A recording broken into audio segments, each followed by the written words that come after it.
समंदर की गहराइयों में नौसेना की ताकत को अब जर्मन पनडुब्बियों का साथ मिलने जा रहा है। दरअसल भारत जर्मनी से 6 आधुनिक पनडुब्बियां खरीदने की तैयारी में है। जर्मनी भी इस रक्षा सौदे में दिलचस्पी दिखा रहा है। जर्मनी के रक्षा मंत्री के भारत दौरे ने इस सौदे को रफ्तार दे दी है। इन आधुनिक पनडुब्बियों की मदद से भारत समंदर में अपने सुरक्षा घेरे को और मजबूत बनाने में कामयाब होगा।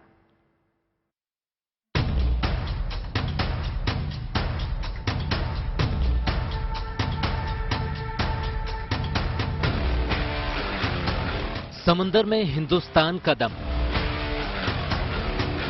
लहरों पर सवार बाहुबली विक्रांत का पराक्रम, गहरे समंदर में पनडुब्बियों का कड़ा पहरा, हेवीवेट टॉर्पीडो से दुश्मनों को नेस्त नाबूद करने की तैयारी। हिंदुस्तान के समंदर में लहरों पर सुरक्षा के लिए नौसेना के पास आईएनएस विक्रांत जैसा समंदर का बाहुबली मौजूद है। इस एयरक्राफ्ट कैरियर के साथ साथ युद्धपोतों और फ्रिगेट्स का एक बड़ा बेड़ा लहरों पर एक मजबूत सुरक्षा चक्र बनाता है। लेकिन सिर्फ लहरों पर सुरक्षा ही काफी नहीं है। दुश्मनों की साजिश गहरे समंदर के रास्ते भी हिंदुस्तान की सीमा में दाखिल हो सकती है। इन साजिशों को नाकाम करने के लिए भारतीय नौसेना अपने गोताखोर सिपहसालारों की ताकत बढ़ाने में जुट गई है।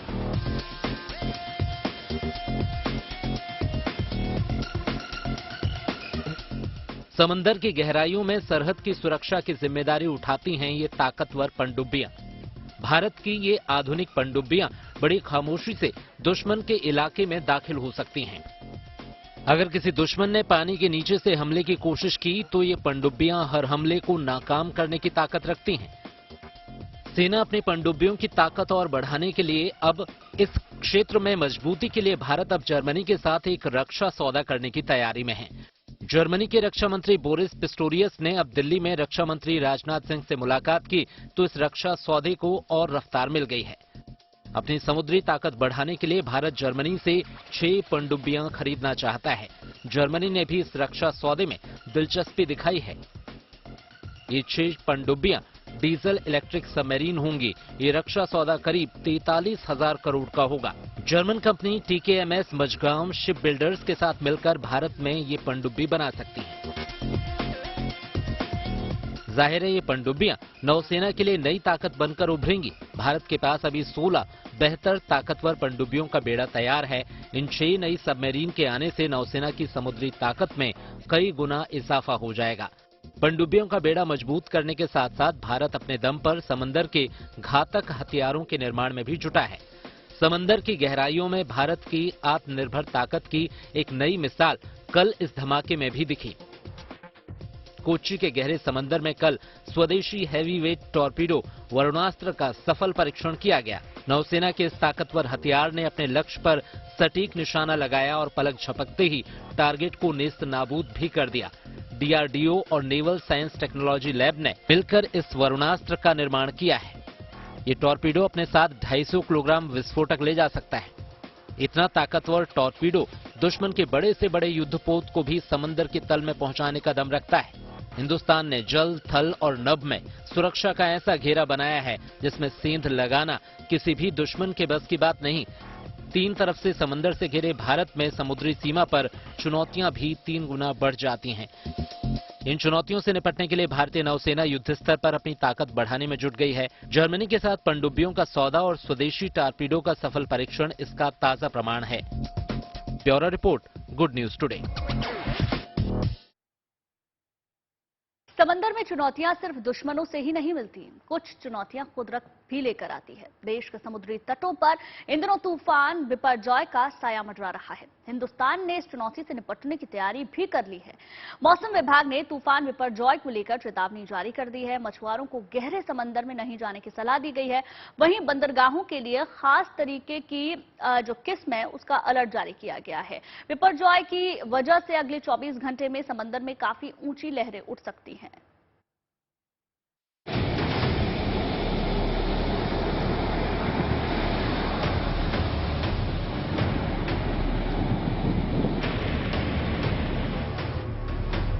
तूफान बिपरजॉय के खतरे को देखते हुए मौसम विभाग ने अलर्ट जारी कर दिया है। प्रशासन ने मछुआरों को गहरे समुद्र में नहीं जाने की सलाह दी है। वहीं बंदरगाहों को भी खास एहतियात बरतने के निर्देश दिए गए हैं।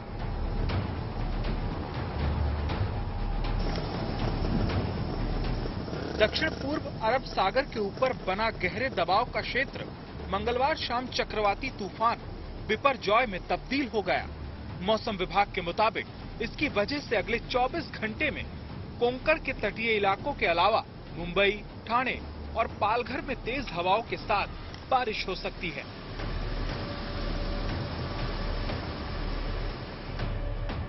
तूफान को देखते हुए मुंबई, पणजी और तिरुवनंतपुरम समेत तमाम तटीय शहरों के मछुआरों को गहरे समंदर में नहीं जाने और जो पहले से गए हुए हैं उन्हें वापस लौटने की चेतावनी जारी कर दी गई है। इस दौरान समंदर में 8 से 10 जून के बीच बहुत ऊंची लहरें उठने की आशंका है। वहीं पश्चिमी मध्य और दक्षिणी पूर्वी अरब सागर पर 105 से 115 किलोमीटर प्रति घंटे की रफ्तार से चलने वाली हवाएं 125 किलोमीटर प्रति घंटे तक पहुंच सकती हैं। बिपरजॉय के खतरे को देखते हुए मौसम विभाग ने उत्तर और दक्षिण गुजरात के सभी बंदरगाहों पर distant cautionary 1 signal system active करने की सलाह दी है। मौसम विभाग के मुताबिक DC-1 को किसी बंदरगाह पर तब एक्टिवेट किया जाता है जब समुद्र में गहरे दबाव की स्थिति बनती है। Bureau report, good news today. और देश के अलग अलग हिस्सों में मौसम का मिजाज भी बदला नजर आ रहा है। दक्षिण के समुद्री तटों पर तूफान का साया है तो दूसरी तरफ उत्तर भारत के कुछ इलाकों में बादलों की मेहरबानी बरस रही है। कहीं धूल भरी आंधी ने मौसम का मिजाज बदल कर रख दिया है तो कुछ इलाकों में गर्मी से भी लोग बेहाल हैं। आपके सामने देश के 3 हिस्सों से मौसम के मिजाज की 3 अलग अलग तस्वीरें हैं। पहली तस्वीर मथुरा की है जहां बादलों ने जून की गर्मी को शांत कर दिया है। यहां जमकर भारी बारिश हुई जिसके बाद तापमान में गिरावट दर्ज की गई। दूसरी तस्वीर राजस्थान की है जहां कल धूल का बवंडर जो है वो आया और उसने सभी को डरा दिया। हालांकि मौसम के इस रुख से गर्मी से लोगों को राहत मिली। वहीं रांची कल तेज धूप की तपिश में जलता नजर आया। यहां पारा 40 के ऊपर दर्ज किया गया। जाहिर है झारखंड में जमकर गर्मी पड़ रही है।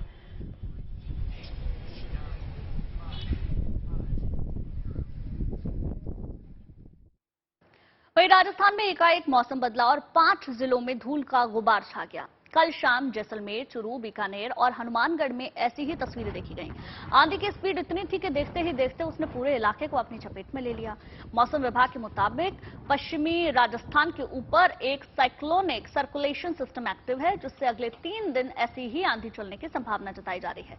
कुछ इलाकों में बारिश भी हो सकती है।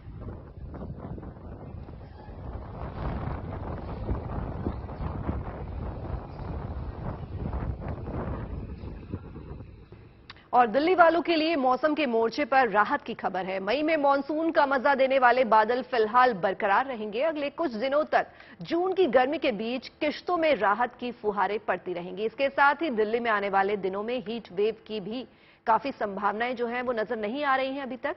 दूसरी अच्छी खबर यह है कि आज केरल में मानसून दस्तक देने को एकदम तैयार है।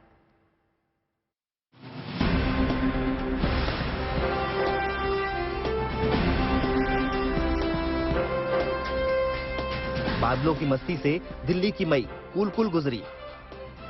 अब जून की जलन पर भी राहत की बौछार के लिए बादल तैयार नजर आ रहे हैं। मौसम विभाग की माने तो आने वाले दिनों में टेम्परेचर में थोड़ी बढ़ोतरी हो सकती है, लेकिन गुड न्यूज ये है कि राहत के बादल अभी भी मंडराते रहेंगे। ये टेम्परेचर अभी आने वाले दिनों में 3 से 4 डिग्री सेंटीग्रेड तक बढ़ सकता है, तो लगभग 40 और 41 डिग्री सेंटीग्रेड के आसपास 11 तारीख तक पहुंचेगा। और लेकिन साथ में एक और बात यह है कि ये टेम्परेचर दिन के टाइम में बढ़ेगा, परंतु शाम रात में आज और कल हल्की बारिश होने के चांसेस हैं, तो जिससे नमी का लेवल हमारे पास बढ़ जाएगा और जो डिस्कम्फर्ट लेवल है वो थोड़ा सा बढ़ेगा। लेकिन बारिश के प्रभाव से कुछ फौरी तौर पर राहत भी मिलेगी। इतना ही नहीं, अभी फिलहाल हीट वेव की कोई आशंका नहीं। राजस्थान के डस्ट स्टॉर्म के अलर्ट को लेकर भी दिल्ली वालों को परेशान होने की जरूरत नहीं है, क्योंकि इसका असर दिल्ली पर बिल्कुल न के बराबर रहेगा।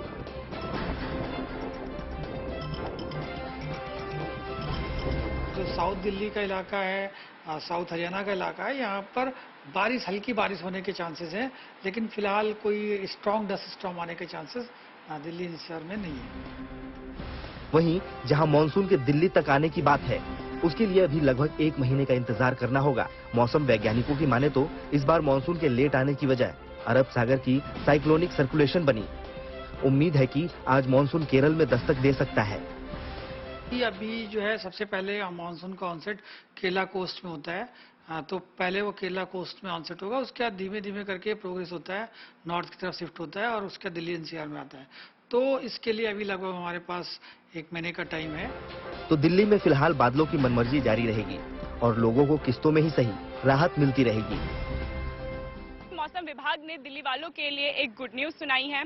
आज से दिल्ली में फिर से बारिश हो सकती है और आने वाले पूरे हफ्ते में दिल्ली में तापमान 40 डिग्री से नीचे ही रहेगा। हीट वेव भी दिल्ली में चलने की कोई आशंका अभी तक मौसम विभाग ने नहीं जताई है। कैमरा पर्सन शैलेंद्र के साथ अनामिका गौर, गुड न्यूज टुडे। और चलिए अब बात आस्था के महोत्सव की करते हैं। 6 तस्वीरें अब आपको हम दिखाने जा रहे हैं। जो पहली तस्वीर सामने आई है वो अयोध्या से है, जहां राम मंदिर के भव्य द्वार के लिए चंद्रपुर से लकड़ियां पहुंचाई गई हैं। जल्द यहां पर काष्ठ समर्पण कार्यक्रम का आयोजन होगा। इसके तहत मंदिर को ये लकड़ियां सौंपी जाएंगी। जम्मू से भी शुभ समाचार है, जहां श्रद्धालु जल्द तिरुपति बालाजी के दर्शन कर पाएंगे। वहीं उत्तरकाशी भी इस वक्त आस्था के रंग में रंगी है। यहां प्राचीन सीढ़ियां लोगों के लिए आकर्षण का केंद्र बनी हुई है। वहीं इंदौर के मंदिर में भक्तों का चढ़ावे ने सबको चौंका दिया है। तो ये 6 अलग अलग जगह की तस्वीरें अपने आप में बेहद खास हैं।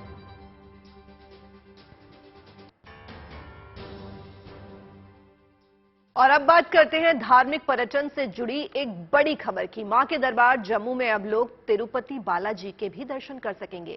62 एकड़ में बने इस भव्य मंदिर में कल से भक्तों को एंट्री मिलनी शुरू हो जाएगी। सीधरा इलाके में शिवालिक जंगलों के बीच तिरुपति बालाजी का ये मंदिर बनाया गया है। तिरुपति देवस्थानम की ओर से इसका निर्माण कराया गया है। इस मंदिर में आपको दक्षिण भारत की उत्कृष्ट कलाकृति भी देखने को मिलेगी।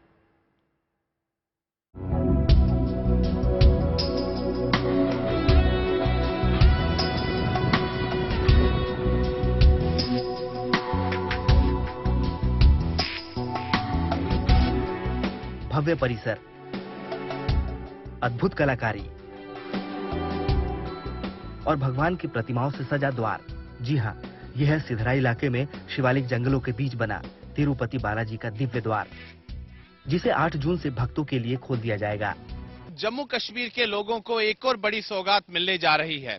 जम्मू शहर से मात्र 10 किलोमीटर की दूरी पर शिवालिक पर्वत श्रृंखला के बीचों बीच तिरुपति बालाजी का मंदिर बन रहा है और इसका निर्माण कार्य लगभग पूरा हो चुका है। माता वैष्णो देवी दरबार के बाद ये जम्मू का सबसे बड़ा मंदिर होगा। इस मंदिर से जम्मू के धार्मिक पर्यटन को भी भरपूर बढ़ावा मिलेगा। लोगों के कुछ सपने हुआ करते थे, यहाँ पर तवी रिवर फ्रंट बने, यहाँ पर झील बने, यहाँ पर गंडोला बने, लेकिन हम सुनते ही थे, किया किसी ने कुछ नहीं। आज स्मार्ट सिटी के रूप में एक जम्मू को उभारा जा रहा है। इसी तरह जो सभी प्रोजेक्टों की मैं बात कर रहा हूँ, सभी प्रोजेक्ट्स पर काम हो रहा है और जल्द ही जम्मू एक पर्यटन क्षेत्र बनेगा और आसपास के जो इलाके हैं इसमें रिलीजियस टूरिज्म और दूसरी चीजों को बढ़ावा दिया जाएगा। इस भव्य मंदिर का निर्माण तिरुमाला तिरुपति देवस्थानम की ओर से किया गया है। इस ट्रस्ट की ओर से देश में बनाए जाने वाला ये 5वां मंदिर है। करीब 62 एकड़ में फैले इस मंदिर के निर्माण में लगभग 30 करोड़ रुपए खर्च हुए हैं। इसके लिए जमीन भी जम्मू कश्मीर सरकार की ओर से उपलब्ध कराई गई है। पत्थरों से बनाई यह मंदिर दक्षिण भारत की उत्कृष्ट कलाकारी का नमूना है। इसका निर्माण बड़ी संख्या में आंध्र प्रदेश से आए कारीगरों और मजदूरों ने किया। इसकी खास बात यह है कि ये जो मंदिर है ये तिरुमाला तिरुपति देवस्थानम ट्रस्ट बना रहा है और जम्मू कश्मीर सरकार ने इस मंदिर को बनाने के लिए 62 एकड़ जमीन जो है तिरुमाला तिरुपति देवस्थानम ट्रस्ट को दी है और 30 करोड़ का ये पूरा प्रोजेक्ट है जो कि लगभग अब पूरा हो चुका है। आस्था की भूमि जम्मू में धार्मिक पर्यटन बढ़ाने के साथ ही ये मंदिर लोगों को रोजगार भी उपलब्ध कराएगा। जम्मू में बदलती तस्वीर के बीच ये एक सुखद तस्वीर है। उम्मीद है कि भगवान बालाजी के दरबार में पहुंचकर जहां भक्तों की मनोकामना पूरी हो, वहीं दूसरी ओर स्थानीय लोगों की जिंदगी में भी नई तरंग आए। Sunil ji Bhatt, Jammu, good news today.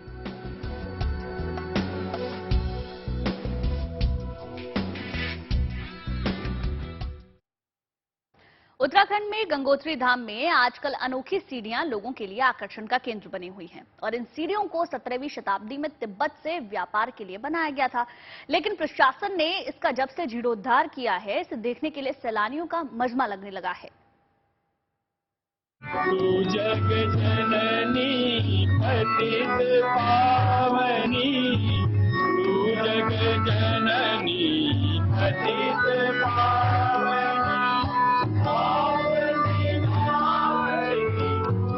Uttarakhand पर देवताओं का आशीर्वाद तो बरसता ही है।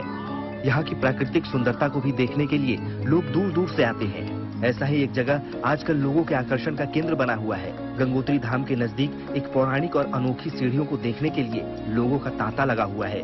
गंगोत्री धाम से 10 किलोमीटर पहले ही गरतांग गली नाम से मशहूर एक जगह है। यहाँ पर ही इन सीढ़ियों का जीर्णोद्धार वन विभाग और प्रशासन ने मिलकर किया है। एक स्पेशल बहुत महत्वपूर्ण डेस्टिनेशन डेवलप किया गया है फॉरेस्ट डिपार्टमेंट और लोकल एडमिनिस्ट्रेशन के द्वारा। इस स्थान को बोलते हैं गरतांग गली ट्रैक, जिसका निर्माण पेशावर के पठानों द्वारा कभी करवाया गया था, लेकिन ये बिल्कुल जर्जर हालत में था और अब प्रशासन और फॉरेस्ट डिपार्टमेंट की मिली एक रोड मैप के द्वारा इस स्थान को, इस पगडंडी को डेवलप किया गया। आजादी से पहले उत्तरकाशी में तिब्बत के साथ व्यापार के लिए नेलांग वैली में खड़ी चट्टान वाले हिस्से में लकड़ी का रास्ता बनाया गया था, जिसे आज गरतांग गली के नाम से जाना जाता है।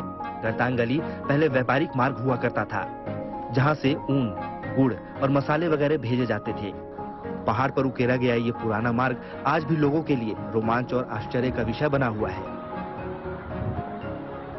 बहुत बढ़िया लगा। 12 बजे के करीब हम यहाँ से गए थे और हमारे पूरा आना जाना रुकना 3 घंटे का वो बैठा tour. That was very nice and view बहुत अच्छा था। नीचे जाके थोड़ा स्टेयर्स थी, हम नीचे गए बट वो क्लोज थी आगे जाके। बट साइड में से एक रिवर बह रही है, उसको तुम देख सकते हो, पूरी वैली को देख सकते हो और जो चढ़ाई थी वो भी नॉर्मल थी। जो भी पर्यटक यहाँ आते हैं उनसे शुल्क भी लिया जाता है। प्रति भारतीय जहाँ ये शुल्क 150 रुपए है, तो विदेशियों के लिए ये शुल्क 600 रुपए प्रति व्यक्ति तय किया गया है। उत्तरकाशी से ओमकार बहुगुणा के साथ bureau report, good news today. और अब आपको लेकर चलते हैं मध्य प्रदेश के इंदौर शहर। वहां का फेमस खजराना गणेश मंदिर इन दिनों सुर्खियों में है, क्योंकि खजराना का खजाना गिना जा रहा है। असल में इन दिनों वहां मंदिर की दान पेटियों को खोलकर उसमें जमा जो रकम है उसकी गिनती की जा रही है।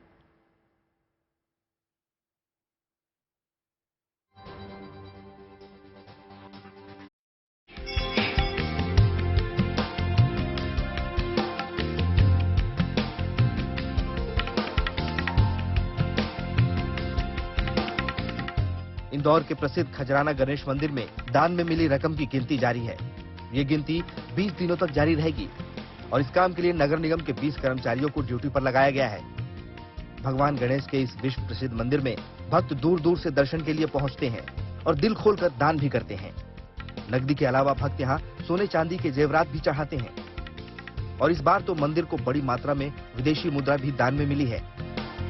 इस बार वो बड़े आश्चर्यजनक रूप से विदेशी मुद्राएं बहुत निकली हैं और मुझे ऐसा लगता है कि ये प्रवासी भारतीय सम्मेलन में जो प्रवासी भारतीय आए थे उन लोगों का हमने बढ़ चढ़ के स्वागत किया था। असल में मंदिर में 36 दान पेटियां हैं। इनमें करीब 16 दान पेटियां खोली जा चुकी हैं, जिनसे 2000 के भी कई नोट मिले हैं। 500 का एक नोट निकला है और 2000 का पूरा 100 की गड्ढी निकली है, यानी 2 लाख रुपए निकले हैं। अभी तक गणना जारी है, आगे और उम्मीद है। पिछले साल इन दान पेटियों से 1 करोड़ 35 लाख रुपए की राशि प्राप्त हुई थी, लेकिन इस साल ये रिकॉर्ड टूट सकता है। इसके अलावा मंदिर प्रशासन को दान की इस पेटियों से कुछ चिट्ठियां भी मिली हैं। ये वो खत है जो भक्तों ने भगवान को लिखी है। Dharmendra Kumar Sharma, Indore, good news today. Actress Archana Puran Singh ने सोशल मीडिया पर एक वीडियो शेयर किया है जो काफी वायरल है। इस वीडियो में कपिल शर्मा गजल गाते हुए नजर आ रहे हैं। दरअसल आमिर ने हाल ही में फिल्म कैरी ऑन जट्टा 3 द कपिल शर्मा शो की कास्ट को अपने घर पर पार्टी के लिए इनवाइट किया था। ये वीडियो उसी दौरान का है जिसे अर्चना पूरन सिंह ने सोशल मीडिया पर शेयर किया और इस वीडियो में कपिल गुलाम अली की मशहूर गजल हंगामा है क्यों बरपा गाते हुए नजर आ रहे हैं।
आपको दिखाते हैं विरोध प्रदर्शन की अनोखी तस्वीरें और ये भी जान लीजिए कि विरोध एक अच्छी वजह के लिए हो रहा है। तो चलिए आपको दिखाते हैं और बताते हैं कहां हो रहा है ये विरोध प्रदर्शन और क्यों हो रहा है।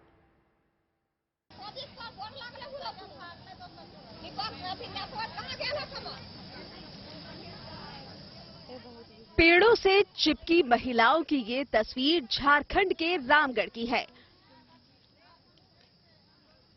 सैकड़ों महिलाएं यहां चिपको आंदोलन की तर्ज पर पेड़ों को काटने से बचने के लिए जुटी हुई है।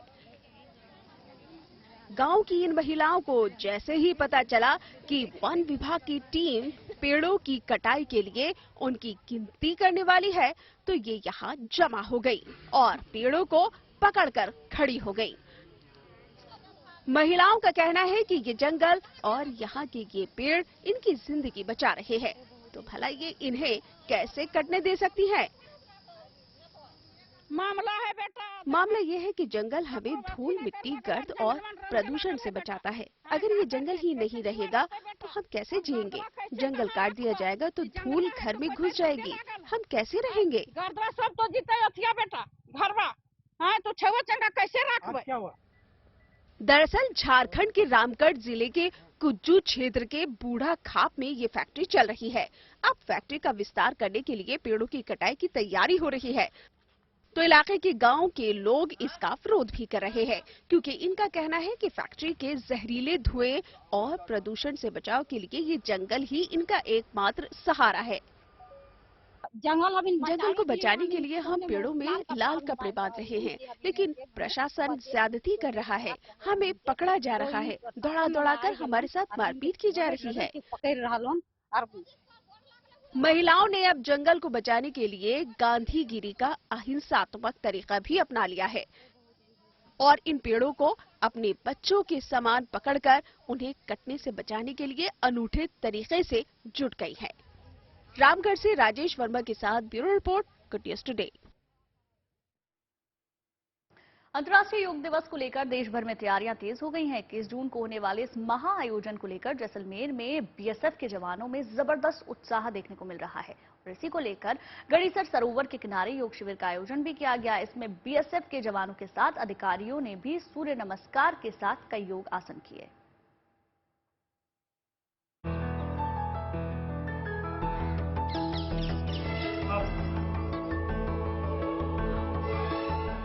जैसलमेर की झील का किनारा और योग मुद्रा के साथ कदम ताल, ये है देश की सीमाओं पर ढाल बनने वाले बीएसएफ के जवान। और ये तैयारी चल रही है 21 जून की, यानी अंतर्राष्ट्रीय योग दिवस की। भारत की गोद से निकला योग आज विश्व भर में पताका फहरा रहा है और इसी वजह से इसकी तैयारियां दुनिया भर में शुरू हो गई हैं। ऐसे में बीएसएफ के जवान हेल्थ का मंत्र देने से पीछे कैसे रहते। जैसलमेर की धरती पर बीएसएफ ने इस महाआयोजन की तैयारी शुरू कर दी है। 21 जून को अंतर्राष्ट्रीय योगा दिवस मनाया जाता है। उसी कड़ी के तहत बीएसएफ के जवान आज गड़ीसर लेक पर्यटन स्थल पर योगाभ्यास करके यहाँ के लोगों को ये संदेश दिया कि अपने आप को स्वस्थ रखें, पूरे देश को स्वस्थ रखें, ताकि आप अपने जो स्ट्रेस है उससे निजात पा सके और साथ ही साथ अपने परिवार को निरोग रख सके। इस दौरान गड़ीसर सरोवर के किनारे जुटे बीएसएफ के जवानों ने सूर्य नमस्कार किया, साथ ही कई योग आसन भी करके दिखाए। इस योग अभ्यास में सीमा सुरक्षा बल के कई बड़े अधिकारी भी शामिल हुए और दुनिया को फिट रहने का संदेश दिया। Vimal Bhatia, Jaisalmer, good news today.